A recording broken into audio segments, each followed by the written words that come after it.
အဲ့တော့အခြေအနေသိပ်ပြီးတော့ပြင်းထန်သွားတဲ့အခါမှာစစ်တပ်ကနောက်တစ်ခါပြအာဏာသိမ်းပါတယ်ဒါအားလုံးသိပါတယ်1988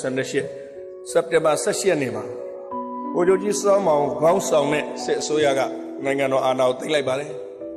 တိုင်းပြည်ရဲ့အခြေအနေကိုသိတဲ့အခါမှာအတန်တုံတုံရီနဲ့မလွဲတာလို့နိုင်ငံတော်အာဏာကိုလွှဲပြောင်းရယူလိုက်တာပါအမြန်ဆုံးရွေးကောက်ပွဲလုပ်ပေးမယ်နိုင်ငံတော်အာဏာကိုအမြန်ဆုံးပြည်သူလက်ထဲပြန်ထည့်ပေးပါမယ်လို့ခရီးပေးပြီးတော့အာဏာသိမ်းလိုက်ပါတယ်ဗိုလ်ချုပ်ကြီးစောမောင်ဟာသူခရီးကိုတီအောင်စူးစမ်းပုံပေါ်ပါတယ်အချိန်တိုအတွင်းမှာပဲအာဏာသိမ်းပြီးတစ်လအတွင်းမှာပဲနိုင်ငံရေးပါတီများမှတ်ပုံတင်ဥပဒေဆိုတာပြဋ္ဌာန်းပေးပါတယ်ရွေးကောက်ပွဲကော်မရှင်ဖွဲ့ပေးပါတယ်1989မှာရွေးကောက်ပွဲဥပဒေပြဋ္ဌာန်းပေးပါတယ်1990မှာရွေးကောက်ပွဲလုပ်ပေးပါတယ်အမတန်ကိုမြန်မြန်ဆန်ဆန်နဲ့သူ့ရဲ့ဂရီကိုအကောင့်ထဲပေါ်နိုင်အောင်ဆောင်ရွက်ပေးတာကိုတွေ့ရပါတယ်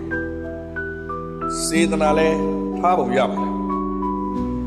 အဲ့ဒါလို့စေတနာထားလို့လာမသိဘူးဆိုတော့ဆရာညီမင်းတို့ပြောသလိုစေတနာသိထားရင်